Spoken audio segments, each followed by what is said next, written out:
नमस्कार, मैं डॉक्टर कुसुम मित्तल आपको लॉन्ड्री के प्रैक्टिकल्स के बारे में बता रही हूँ।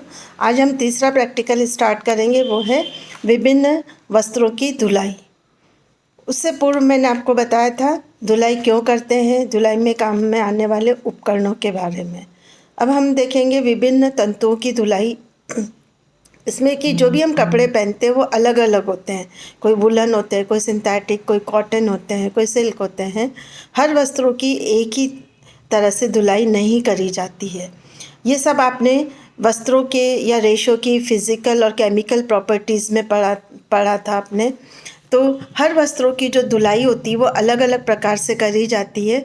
अगर हम धुलाई करते समय कुछ सावधानियाँ रखेंगे तो हमारा वस्त्र ज़्यादा समय तक चलेगा, मजबूती उसकी वैसी की वैसी बनी रहेगी, साथ में उसका कलर ख़राब नहीं होगा, उसकी आकृति नहीं बिगड़ेगी। इसलिए धुलाई करते समय हमें कुछ बातों को ध्यान में रखना चाहिए कि अलग अलग वस्त्रों की किस प्रकार से धुलाई करी जाती है। तो सर्वप्रथम मैं आपको बता रही हूँ ऊनी वस्त्रों की धुलाई। ऊनी वस्त्र हम लोग सर्दियों में पहनते हैं जिससे कि हमारे शरीर में गर्माहट रहती है। उसके बाद उन वस्त्रों को हम पूरे साल भर तक स्टोर करके रख देते हैं। ऊनी वस्त्रों की धुलाई करते समय, क्योंकि ऊनी वस्त्र नाजुक होता है, पानी में जाके इसकी मजबूती और भी ज़्यादा कम हो जाती है, इसलिए धोते समय हमें बहुत सावधानी रखनी चाहिए। ऊनी वस्त्र जो भी होते हैं उसको धोते समय क्या क्या ध्यान रखेंगे उसमें ये देखेंगे। सर्वप्रथम तो देखेंगे कि जो भी ऊनी वस्त्र धोना है उसको थोड़ा सा झटक लेंगे तो उसके अंदर जो भी धूल मिट्टी है वो निकल जाएगी। उसके बाद उसको देखेंगे कि वो कहीं से फटा हुआ तो नहीं है, क्योंकि ऊनी वस्त्रों में ताना और बाना नहीं होता है। इसमें केवल एक ही धागा एक ही धागे से पूरा वस्त्र बुना जाता है। एक ही वो फली के रूप में, डिज़ाइन के रूप में वो पूरा वस्त्र बुना जाता है। इसलिए अगर वो कहीं से फटा हुआ है तो वो एक जगह से उधड़ा तो पूरा वस्त्र ही उधड़ जाएगा। इसलिए ध्यान रखना चाहिए कि ऊनी वस्त्रों को धोने से पूर्व हम देख लें कि वो कहीं से फटा हुआ तो नहीं है, उधड़ा हुआ तो नहीं है। अगर उधड़ा हुआ है तो उसकी रिपेयरिंग कर लेनी चाहिए, या उसका जो फंदा है उसको पिन में, सेफ्टी पिन में बांध लेना चाहिए। उसके बाद उसकी धुलाई करनी चाहिए। फिर धुलाई करने से पूर्व हम क्या करेंगे, जो भी हमारा ऊनी वस्त्र है उसको एक अखबार पे रखेंगे, फैलाएंगे, और फिर उसकी आकृति बना लेंगे बाहर से। जैसे उसके गले की लंबाई, चौड़ाई, आस्तीन की आकृति बना लेंगे। एग्ज़ाम में लड़कियों से हम ब्राउन पेपर मंगवाते हैं, लेकिन घर पर हम अखबार भी काम में ले सकते हैं। अब मैं आपको बताऊंगी कि हम इसकी आकृति क्यों बनाते हैं। क्योंकि आकृति इसलिए बनाते हैं कि धोते समय ऊनी वस्त्र कभी लंबा हो जाता है, कभी श्रिंक हो जाता है। तो अगर हम उस आकृति बनाएंगे तो धोने के बाद उस आकृति पे ही वापस उस वस्त्र को रखेंगे। अगर वो श्रिंक हो गया तो उसको थोड़ा सा खींच के लंबा कर देंगे, और अगर वो फैल गया तो उसको थोड़ा सकड़ा कर देंगे, क्योंकि ऊनी वस्त्रों में इलास्टिसिटी का गुण बहुत पाया जाता है। जैसे मैं आपको एग्जांपल दे रही हूँ, ये देखिए, ये ऊन है, ये हमारा अखबार है, और ये हमारा जैसे एक ऊनी वस्त्र है। और अखबार पे इस तरीके से उसको रखेंगे और उसकी बाहर से आकृति बना लेंगे। जैसे है ना, ये आप देखिए, ऐसे पेन से उसकी आकृति बना लेंगे। ठीक है, आपको दिखाई दे रहा है, ये ऐसे आकृति बना लेंगे। आकृति बना के और फिर उस वस्त्र को धोना चाहिए।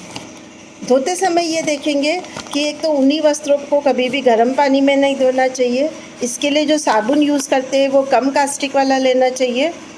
फिर ध्यान रखेंगे कि इसको कभी भी रगड़ कर या वॉशिंग मशीन में या मसल के नहीं धोना चाहिए, डंडे से नहीं धोते हैं।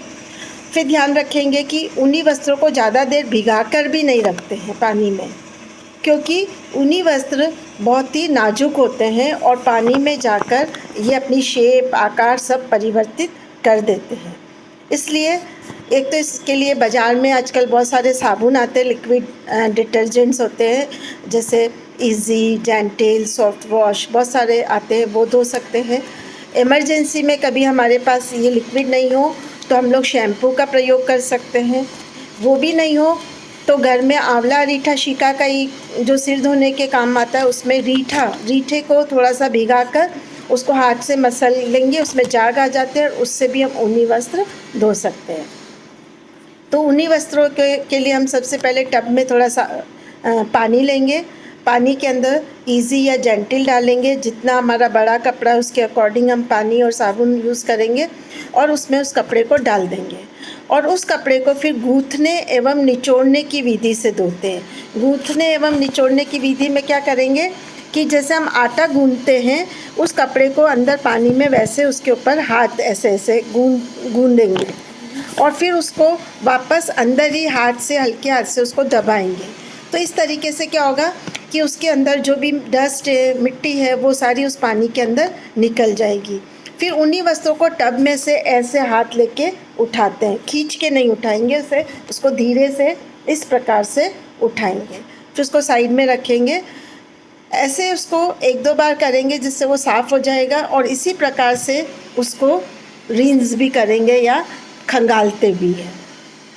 जब ऊनी वस्त्र में से साबुन निकल जाता अच्छा वापस, तो फिर क्या करेंगे कि एक कॉटन का कपड़ा लेंगे, चाहे वो मलमल का हो, चाहे वो टॉवेल हो, और उसके अंदर उस कपड़े को रोल करेंगे। रोल करेंगे कैसे?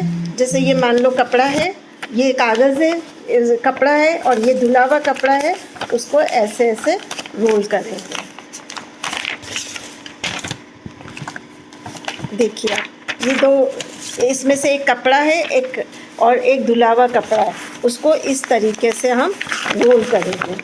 रोल करने के बाद उसको हल्के हाथ से ऐसे यूँ दबाएंगे, जिससे जो सारा पानी है वो उस मलमल के कपड़े में या टॉवेल के अंदर आ जाएगा।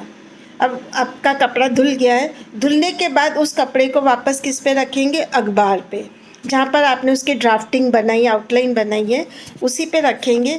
और ये ध्यान रखेंगे कि वो जो कपड़ा है धुलने के बाद भी उसी आउटलाइन पर फिक्स हो जाए। अगर वो फैल गया तो उसको ऐसे ऐसे करके उस आउटलाइन पर लाएंगे। अगर वो श्रिंक हो गया तो उसको थोड़ा सा खींच के उस आउटलाइन पर लाएंगे और उस आउटलाइन पर उसको उस अखबार पे थोड़ी सी देर छोड़ देंगे और वहीं पर उसको सूखने देंगे। और जब वो हल्का सा उसका पानी सूख जाए, उसके बाद उसको फ्लैट जगह पर सुखा देंगे। ध्यान रखना चाहिए कि कभी भी ऊनी वस्त्रों को लटका कर नहीं सुखाते हैं, क्योंकि ऊनी वस्त्रों को अगर लटका के सुखाते हैं तो वो लटक जाते हैं, वो लंबे हो जाते हैं, उनकी आकृति, क्योंकि इलास्टिसिटी के कारण वो वस्त्र लंबे हो जाएंगे और वो धीरे 1-2 धुलाई के बाद वो बिल्कुल अपनी शेप, अपना आकार खो देते हैं और वो वस्त्र पहनने के लायक नहीं रहता। इसलिए ऊनी वस्त्रों को हमेशा फ्लैट जगह पर ही सुखाना चाहिए। जब कपड़ा सूख जाए उसके बाद उस पर प्रेस करी जाती है, लेकिन ध्यान रखना चाहिए कि ऊनी वस्त्रों पर बहुत गर्म प्रेस नहीं करनी चाहिए और कभी भी प्रेस को डायरेक्ट कपड़े पर नहीं रखना चाहिए, उससे भी उसके जो रेशे हैं वो ख़राब हो जाते हैं, उनकी मजबूती कम हो जाती है। तो ऊनी वस्त्रों पर प्रेस करने का तरीका है कि एक मलमल का पतला कपड़ा या चुन्नी, जो भी कॉटन की चुन्नी है, उसको हल्की सी गीली करके और उस वस्त्र पर बिछा देंगे और प्रेस को एकदम रगड़ के नहीं करेंगे। एक जगह रखी, फिर उठाई, फिर एक जगह रखी, जैसे प्रेस उठाई, यूँ रखी, फिर उठाई, फिर यूँ रखी, इस तरीके से उस कपड़े पर प्रेस करेंगे और फिर उसको वापस फोल्ड कर रख देंगे। तो ये बताया मैंने आपको ऊनी वस्त्रों को किस प्रकार से धोते हैं। अब आप अभी जब तक कॉलेज में प्रैक्टिकल स्टार्ट नहीं होते, क्लासेस स्टार्ट नहीं होती हैं, आप चाहें तो ऊनी वस्त्रों को आप अपने घर पर धोकर देख सकते हैं और अगर आपको लगता है कोई प्रॉब्लम हो तो आप मुझसे पूछ सकते हैं। धन्यवाद।